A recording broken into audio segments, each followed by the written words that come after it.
Merely taking a walk through the bustling streets of modern America, surrounded by towering skyscrapers and quaint suburban homes, makes it easy to forget the blood-soaked soil that lies beneath our feet. The forgotten graves of black slaves, hidden beneath the concrete jungle, whisper tales of unimaginable suffering, of lives reduced to mere commodities, and of dreams brutally crushed. These abandoned cemeteries, desecrated by the march of progress, hold the secrets of a nation's shame and the remains of those who toiled, suffered, and died in bondage. From the arrival of the first enslaved Africans in 1619 to the Emancipation Proclamation of 1863, the transatlantic slave trade ravaged the lives of millions. The Middle Passage, a horrific journey across the Atlantic, claimed the lives of over 2 million enslaved people.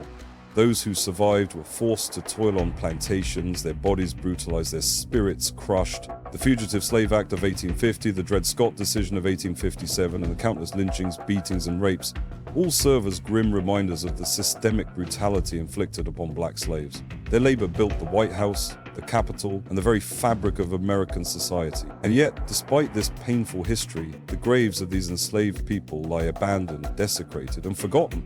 The urban development of cities like New York, Philadelphia, and Charleston has erected houses, buildings, and roads on top of these sacred sites. The remains of the enslaved have been callously discarded, their memories reduced to mere footnotes in the annals of American history. In this video, we are opening your very eyes to the sad surrounding reality of the neglect and segregation for blacks, which did not stop only at haunting their peace in life, but also their rest in death. How whites disregarded sacred grounds where black slaves have been buried and built over them in the name of urbanization and development. Before we continue on this sobering journey, encourage our consistency by hitting the thumb up button, unfailingly share with as many as you can to keep the awareness growing, and you may as well subscribe to stay tuned in to all our enlightening updates on the channel. Now let us dive in.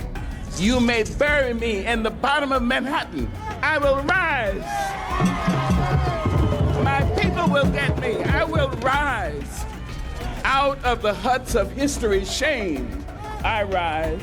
Black cemeteries are a reflection of deep segregation history. As these burial grounds for the dead mirrored the racial divisions of the living, black communities organized to defend the dignity of their deceased and oppose racist cemetery policies.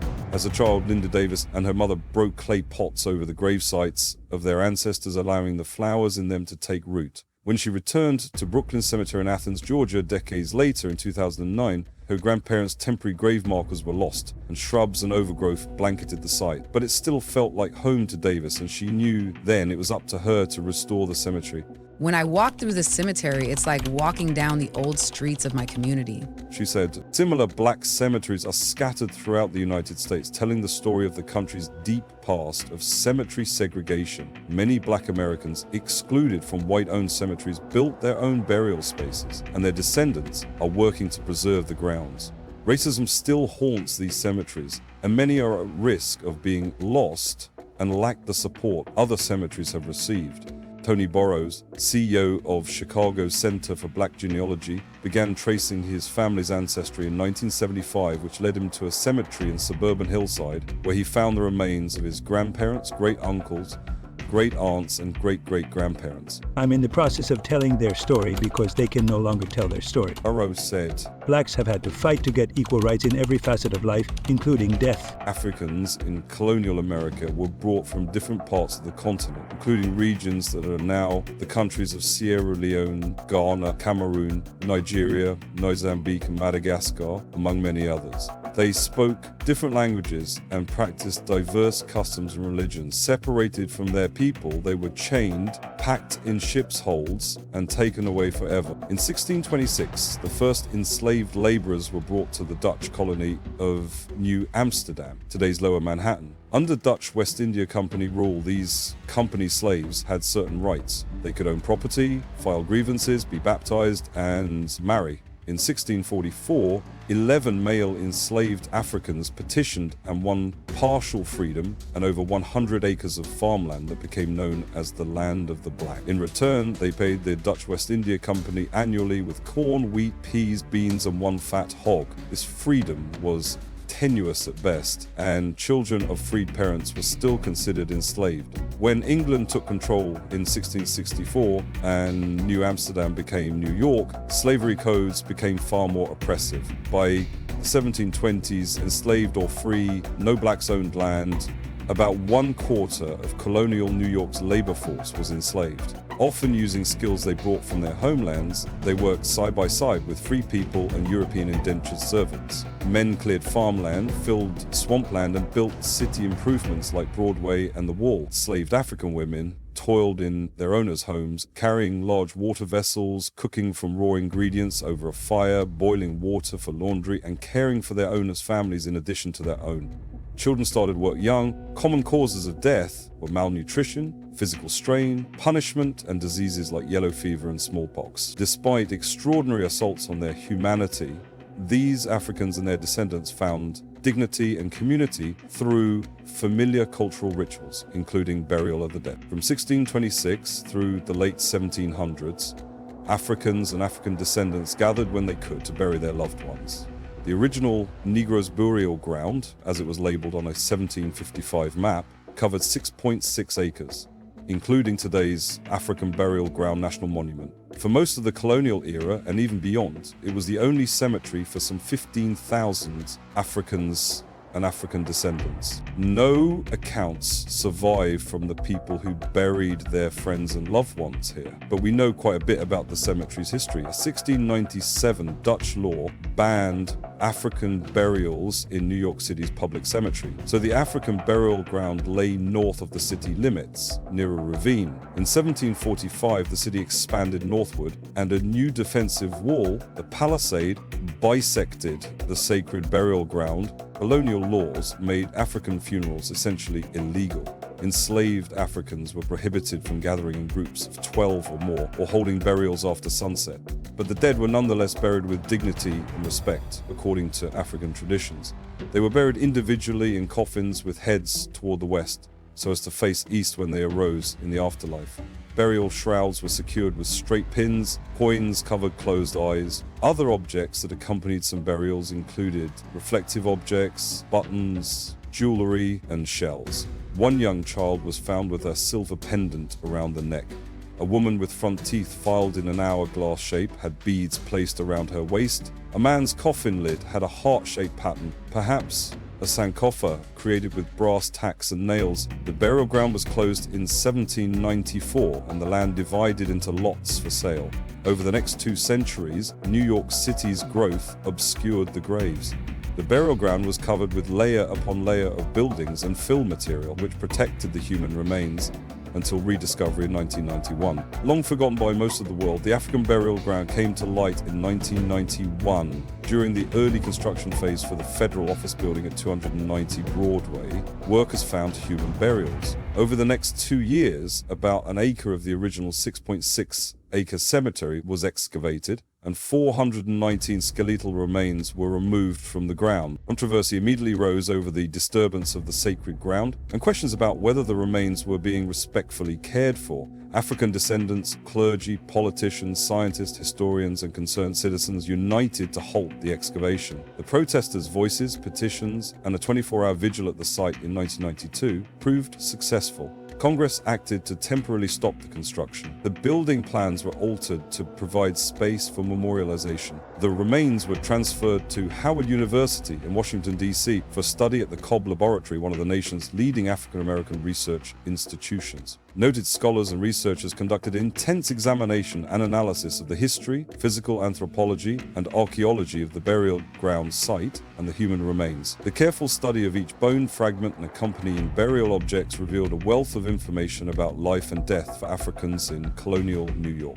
In October 2003, all 419 remains were placed in mahogany coffins from Ghana that were hand-carved and lined with kente cloth. Thus began the 6-day Rites of Ancestral Return, organized by the Schomburg Center for Research in Black Culture. The journey started at Howard University, where thousands attended the departure ceremony. The procession, greeted by crowds along the way, continued through Baltimore, Wilmington, Philadelphia, Newark, Jersey City, and finally ended in New York City.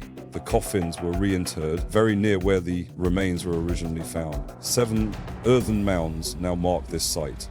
Meanwhile, community activists rallied to preserve part of the burial ground and commemorate African history and culture in New York City. Their efforts led to the creation of New York City's first below-ground landmark in 1993. In April 2005, the design for the outdoor memorial was selected in a public review process managed by the National Park Service in partnership with the General Services Administration, GSA.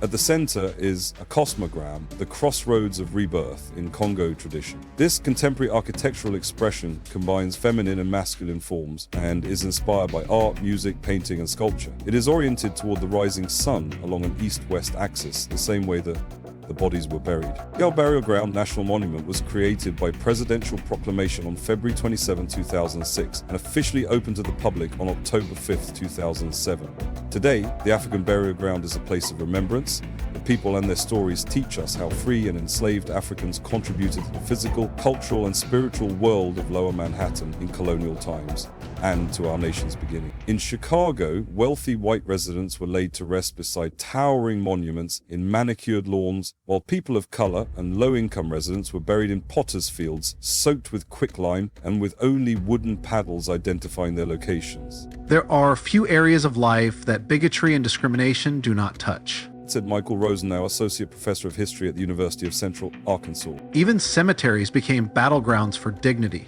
Black communities responded to being barred from white cemeteries, or charged more, by drawing on a long history of black self-help and community organizing. In Chicago, they protested in the Illinois legislature. The fight continued in the courts when in 1912, John Gaskell sued Forest Home Cemetery for refusing to bury his wife because of her race. Black people weren't the only ones excluded from white cemeteries or who organized to protect the dignity of their dead. The Chinese Cemetery of Los Angeles was established by a mutual aid group in 1922 as a burial ground for Chinese Americans, then barred from buying burial plots. Countless Native American tribes have mounted decades-long efforts to reclaim and rebury their ancestors' remains. Many groups built their own cemeteries as a form of resistance, but without the same generational wealth and access to resources, black cemeteries were at a disadvantage. The effects of chronic underfunding are perhaps most visible at the long-abandoned Mount Forest Cemetery in Thornton, Illinois, where unkempt trees overhang a few crooked headstones peeking up from the grass. In some spots, the ground sinks slightly, marking where a body may lay. Nadia Ortain, a genealogist and family historian who has visited hundreds of cemeteries, said it frustrates her that people assume black communities are always to blame when their cemeteries are abandoned or neglected. They're trying. She said, they just haven't had the help and that they don't have the resources. She said, city leaders are often responsible for the neglect of black cemeteries or the bulldozing of them to make way for development projects. The cemeteries are sometimes the last remnants of black communities that have been gutted by projects or gentrified. Nadia further clarified, in many cases, the cemeteries left behind are hidden. A Tallahassee, Florida golf course lays atop a burial space for slaves. A black church cemetery has been paved over in Williamsburg, Virginia. The University of Pennsylvania campus sits on top of a 19th century black cemetery. Bone fragments were found at the 126th Metropolitan Transportation Authority bus depot in East Harlem, New York, which also was once a black burial ground. The examples are endless. Orton said, Orton's great-great-great-grandfather founded a community near Suffolk, Virginia, the city where Orton lives. A hotel parking lot sits where a cemetery once did. Am I standing on them now? Orton asked about her ancestors as she looked at her feet. Virginia Rep. A. Donald McEachin has been fighting for legislation to better protect black burial spaces after noticing in the 1990s how much money was allocated to preserving Confederate graves. McEachin helped introduce the African American Burial Grounds Network Act in 2018. If the bill passes, it would create a nationwide database of historic black burial grounds, help produce educational materials for the spaces, and make grants available for further research at the sites. Organizations like African American Heritage Preservation Foundation, Inc. are also supporting grassroots groups in preserving cemeteries. A lot of our history has not been uncovered or told, said founder Renier Ingram. And so this is a way of educating the next generation. But much of the preservation work still begins on the ground. When Linda Davis decided to restore the Athens, Georgia cemetery, she began began the delicate, painstaking work of clearing debris and overgrowth. She kept remnants of vases, plates, and urns in place. Even when it was in its worst disrepair, you could always find a grave that was being tended to, a couple fresh flowers, some kind of sign. Someone was still watching and caring. She said Davis plans to pave paths, build a fence, and restore broken headstones with support from local fundraisers and donations. She feels she's carrying on the legacy of her ancestors of Black community organizers who opposed cemetery segregation and built these cemeteries. I believe I am walking in the spirit of the people who wanted a better resting place for their community. She said, years ago in Brazil, Rio's Cemetery of New Blacks sheds light on horrors of slave trade. Locals called it the Cemetery of the New Blacks, but in truth, it wasn't much of a cemetery. Devoid of headstones, wreaths, or tearful mourners, this squalid harborside burial ground was the final resting place for thousands of Africans shipped into slavery.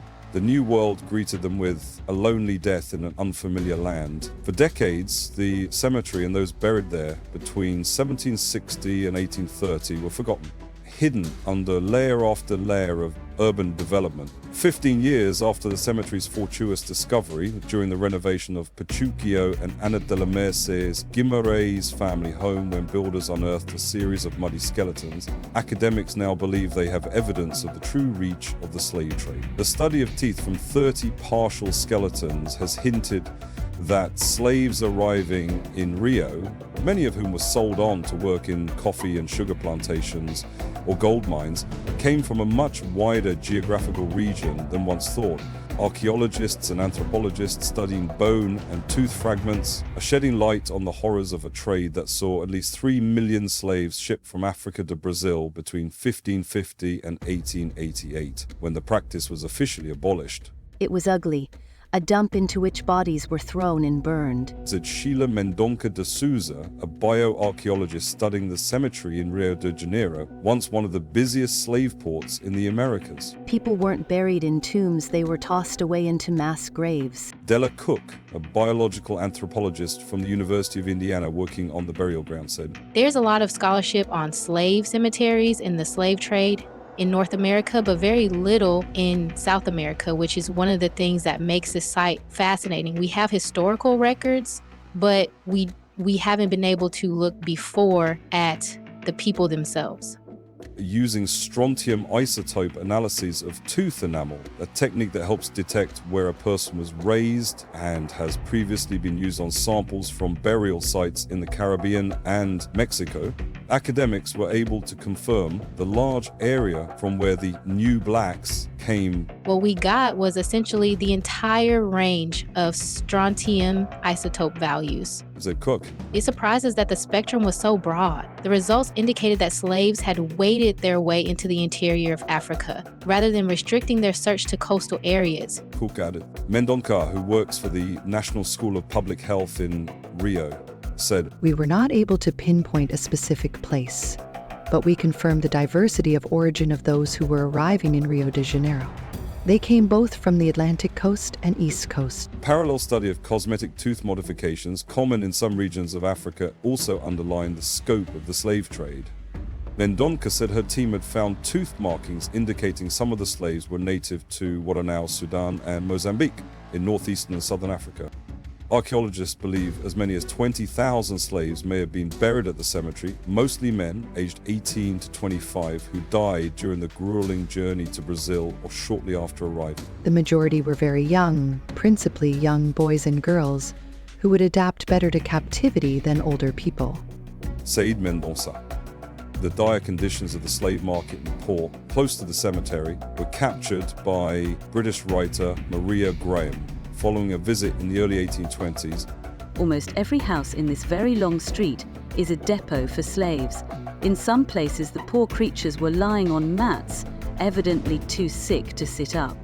The number of ships from Africa that I see constantly entering the harbor, and the multitudes that throng the slave houses in this street, convince me that the importation must be very great.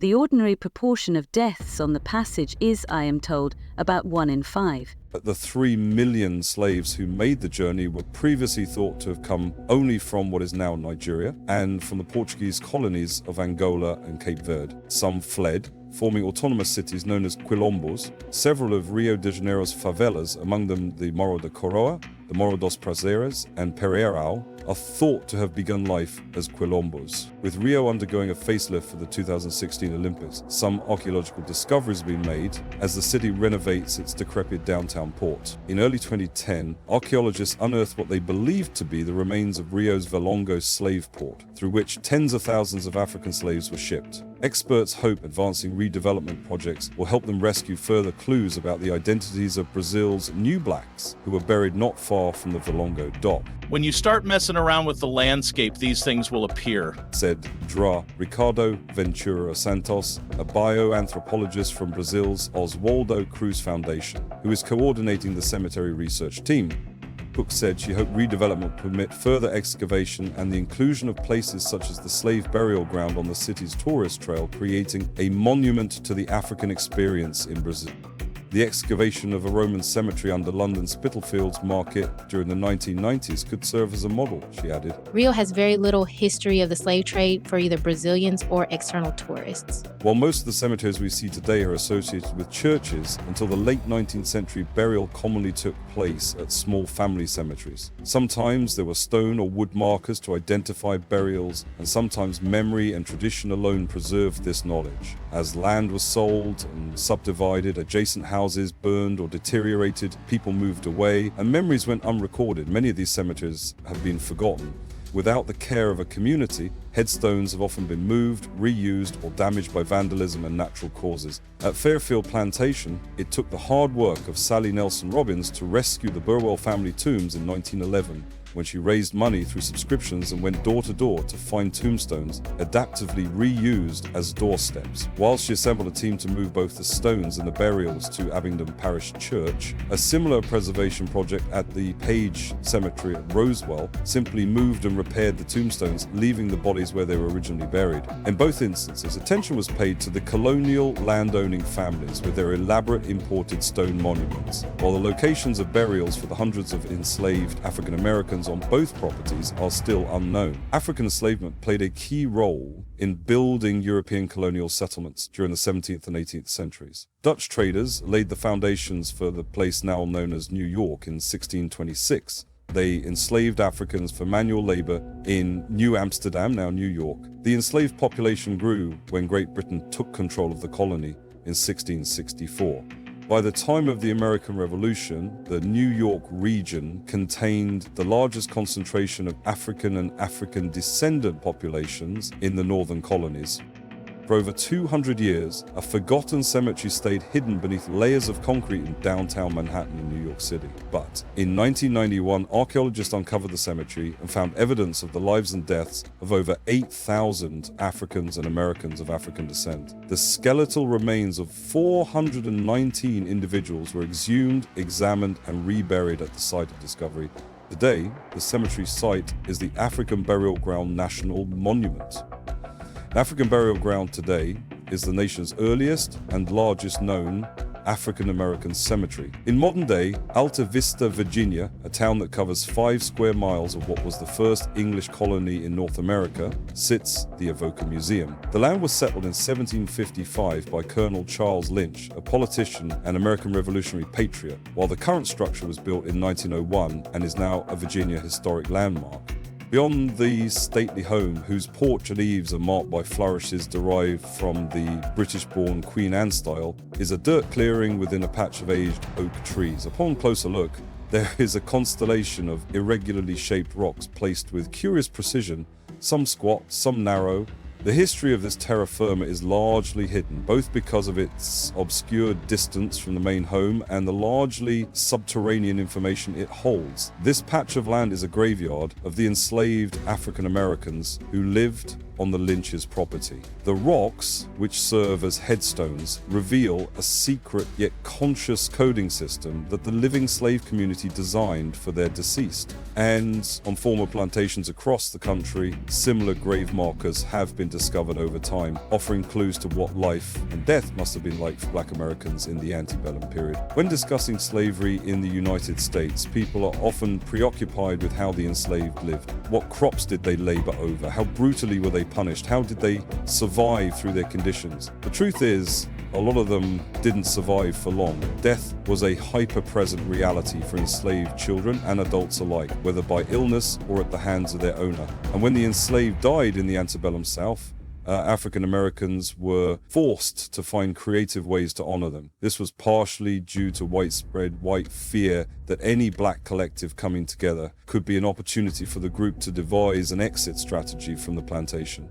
Funerals necessitate that people gather for a final goodbye, so these mortuary traditions were commonly monitored and squelched by overseers. Unsurprisingly, slaveholders didn't bother to honor those who died, a direct reflection of the lack of respectful treatment they granted the enslaved while they were alive. Through the use of non-traditional grave markers in community-run cemeteries throughout the slaveholding states, often obscured as a form of protection, Black Americans found a way to take ownership over the final resting places of their kin. Avoca's Enslaved Persons Cemetery was once overgrown and easily missed. It was rediscovered in the year 2005 by the museum's former director, after a lynched descendant casually mentioned the cemetery's existence about a quarter mile from the main house.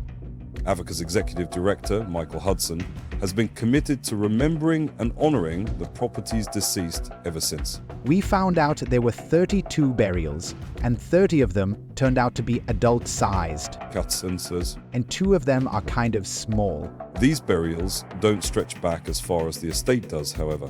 After having a crisis of conscience toward the end of his life, Colonel Lynch freed most of his enslaved people in the 18th century, citing Christianity as the main source of his empathetic epiphany. But his son, Anselm Lynch, was more firmly a product of his time. When his father died, Anselm spent his inheritance on scores of slaves. These are likely the bodies buried on the grounds. Since enlisting the help of local anthropologists and geophysicists, assisted by a grant from the Greater Lynchburg Community Foundation, Hudson and others involved in the Avoca community have discovered a pattern of disturbed soil that points with strong evidence to the presence of a cemetery. They did find some stones that were anthropomorphic, that is, that they had been acted on by human hands and shaped with rudimentary tools, he says. Many of them were not in situ, they were just sort of piled up at the bottom of a tree. Given the passage of time, it's unsurprising that both humans and Earth would shift these natural stones, which served as tombstones, though unmarked. None of them bear an inscription, Hudson says. On the heels of a slave rebellion in 1831, an insurrection led by the highly literate Virginia slave Nat Turner, the state's laws changed. As a direct response to Turner's largely successful uprising, legislation passed deeming it illegal to teach Black Americans, enslaved, free, or mixed race, to read and write.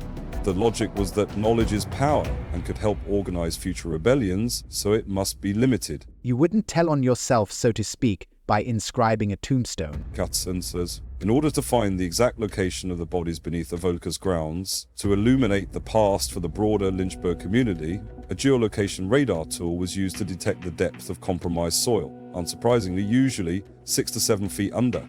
This meant the graves didn't have to be dug up, an option Hudson says was out of the question. Other general clues that it was a cemetery included the irregularly shaped rocks, a trend found in slave cemeteries across several states, which tended to be naturally occurring field stones like marble and granite, found in the vicinity of the slaveholder's house. At Avoca, Hudson says, some of them are in the shape of a human eye, kind of like an oval with points on the end. According to local African-American families growing up, they were told that the purpose of this rock shape was to symbolize that the eyes of the dead watch over the living. The deliberate patterns in these rocks was a black mortuary tradition, usually marking adult graves. Children's graves were demarcated by a stone, even more cherished. In some family circles, pink quartz indicated a child's grave. At Avoca in particular, 2 quartz markers were uncovered, visibly unchanged from their natural state. The graves we have that are covered with pink quartz, 2 of those graves are short. They're tiny and little graves. Hudson says. To Lynn Rainville, the dean of Sweetbriar College in Virginia and an anthropological archaeologist who has mapped over 3 dozen African-American graveyards in the state, was heavily involved in the decoding of Avoca's Enslaved Persons Cemetery. which is a small-scale one with probably 2 to 3 families interred. The trends she's noticed throughout her career are likely applicable across several states with a heavy history of slavery and hidden slave cemeteries within their borders. Among the tombstones of enslaved African Americans, Rainville has researched, only about 5% have been inscribed, and not always with the typical epitaphs we might expect. Very often there are symbols or initials, almost like a form of code. It just says, headstones sometimes have names, sometimes dates, but not very often, and sometimes symbols, like reversing letters in ways that are very hard to interpret today. Though literacy was illegal in the antebellum period, Rainville believes this intentional secrecy was not born out of a lack of language, but instead a cultural adaptation to the institution of slavery and a deliberate choice by the enslaved individuals. Avoca is a classic example of a slave cemetery hidden in relatively plain sight. Out of the many trends Rainville has observed studying graveyards in Virginia, the burial site at Avoca has a lot of them. The area around the cemetery has been plowed, but the area within the trees where the gravestones sit has not been. The lack of respect for the plots, as evidenced by the removal of the carefully situated stones, is another indication. And finally, Rainville says, it may not hold in the rest of the South, but periwinkle in Virginia very often co-occurs with cemeteries. Though it's nothing more than speculation, but based on strong evidence from the field, Rainville has been told that the plant thrives in soil whose pH is altered by decaying bodies, and thus is unbothered by highly acidic or basic soil. But certainly for me, when I'm walking through the woods in Virginia looking for a cemetery, and I don't have a good idea of where it is, paying attention to the distribution of periwinkle can be useful. Just as Virginia or not, cemeteries created for the formerly enslaved provide important cultural data about daily life in the 18th and 19th centuries in the slaveholding South. Mortuary practices in almost any culture around the world are an important window into the values of the living culture, Rainville says. From gravestone design to the broader mortuary landscape, cemeteries offer strong local history wherever they are and serve as lasting pieces of biographical information, especially from a time when the average person didn't leave many clues surrounding their life behind. Dr. Rainville's work, which reconstructs communities based on signs left upon death, brings history to the present day. Gravestones can sometimes serve as silent witnesses, a physical reminder of a tragic event that otherwise can be, as it were, whitewashed from the landscape. In the same vein, the team at the Avoca Museum finds the resurrection of its on-site African-American cemetery important because it helps to give a voice to people who no longer have one. Despite the volumes of papers and letters that George Washington kept in his lifetime, people seem to know very little about the history of the sacred wooded area, thought to be the resting place for dozens of African Americans.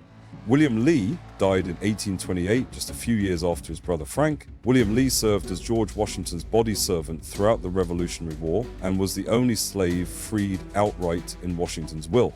Like his brother, William Lee remained at Mount Vernon until his death and may also be buried in the cemetery. In fact, Lee's gravesite may be the one mentioned in an 1846 visitor account. One of the servants pointed out the grave of Washington's favorite servant who was with him in his campaigns. The visitor also remembered seeing a recently dug burial enclosed in a fence, that of a favorite servant, an aged colored woman. The visitor concluded that though there are many graves in the grove, the humble cemetery was not a mournful spot. In 1863, West Ford, longtime servant of the Washington family, died at Mount Vernon and is thought to be the last individual buried in the cemetery. Ford was freed in 1829 and continued to work at Mount Vernon for the Washington family. Caroline Moore's account of her visit to Mount Vernon on April the 18th, 1833, provides our first eyewitness account of the burial ground. She wrote, "Our guide first took us to the tomb where the remains of General Washington are now interred. They were removed from the old tomb about 3 years since. Near his tomb, you see the burial place of his slaves, containing 150 graves. We believe that the narrow ridge south of the Washington family tomb could accommodate 150 burials. The earliest and only known historical map of the cemetery was printed by Charles Currier in, see 1855. The key for number 21 reads, Negro Burying Ground. and depicts 12 graves in a fenced-in plot. Though we believe this map is a stylized depiction of Mount Vernon plantation, it may suggest that visible traces of the burials have begun to disappear.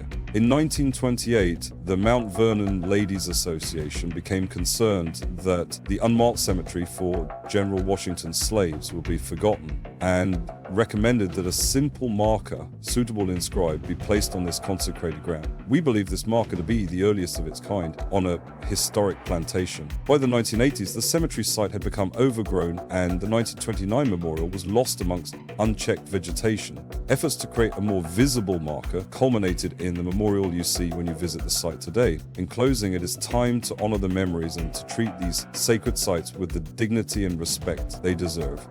And let us not forget the sacrifices of these black slaves, humiliated incessantly and rode on for the growth of America. Let us not forget the blood that was spilt, the tears that were shed, and the dreams that were crushed. Let us not forget the enslaved people who built this nation, whose graves lies beneath our feet. May their stories be a reminder of the ongoing struggle for justice, equality, and humanity. May their graves be a sacred testament to the enduring spirit of those who refuse to be forgotten.